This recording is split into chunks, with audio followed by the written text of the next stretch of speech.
సరే అక్కతో కూడా మాట్లాడతారు. మదనపల్లిలో జరిగిన సంఘటన ఈరోజు ఒక ఆడపిల్ల 7 ఏళ్ల పిల్లని ఒకడు కులవర్ధన్ అనే వ్యక్తి నిన్న 3 గంటల నుండి నైట్ అంతా ఇంట్లోనే పెట్టుకొని వ్యభిచారం చేసి చంపేశాడు. ఆ అమ్మాయిని చిన్న బిడ్డ అనేది కూడా చూడకన్నా హత్యారం చేసి చంపేశాడు.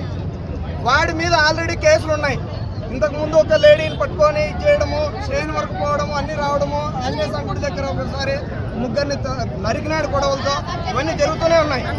ఎన్ని జరుగుతున్నా కూడా పోలీస్ స్టేషన్లో పోయి కేసు పెట్టేటోళ్ళు లేరు. ఎందుకంటే వాడు భయం. వాని ఇంటి ముందర హారణ అయినా కూడా వాడు వస్తాడు, కొడతాడు. ప్రతి ఒక్కరికి భయము. ఇలాంటి వాళ్ళని గుర్తు చేయాలి, కన్ఫామ్గా ఎన్కౌంటర్ చేయాలి,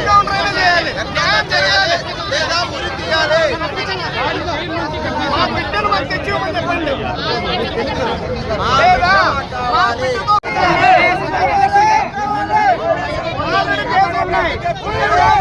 ఆడవాళ్ళని పట్టుకోవడము ఇవన్నీ కూడా చేస్తున్నాడు వాడు.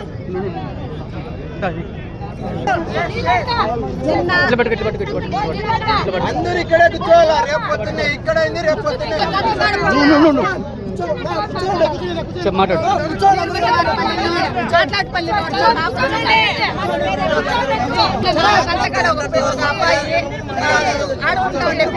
ఏమన్నా తీసిస్తారా అని చెప్పేసి ఇంచార్జ్ తీసుకోబోయేసి ఆ పిల్లని గడి పెట్టుకొని అత్యాచారం చేసి 7 సంవత్సరాల బిడ్డని అత్యాచారం చేసి చంపేస్తున్నాడు. కానీ ఇంతకు ముందు కూడా 3 కేసులు ఉన్నాయంట. ఈ మహిళలతో ఆయన మహిళలను ఇబ్బంది 3 కేసులు ఉన్నాయి. 3 కేసులు కూడా మళ్ళా తిరిగి బయట వచ్చేసి ఇప్పుడు కూడా నన్ను ఏం చేసుకుంటారు, ఇప్పుడు కూడా నేను బయట వస్తా, ఒక 6 నెలలు ఉంటుంది ఉంటే ఇప్పుడు కూడా బయట వస్తా.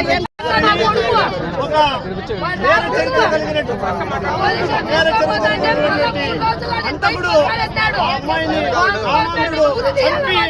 తన యొక్క బాక్స్లో విసిరేయడం జరిగింది. అతన్ని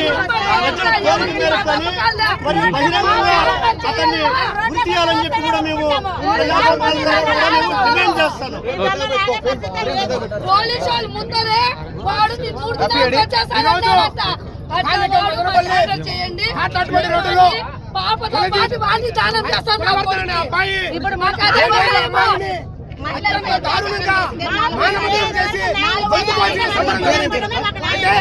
ఈ రోజు ఈ సొసైటీలో ఇలాంటి హంతకులను మరి రోడ్లు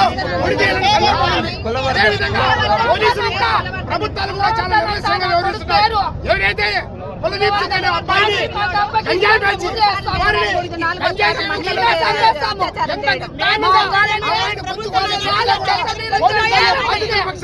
ఇంతవరకు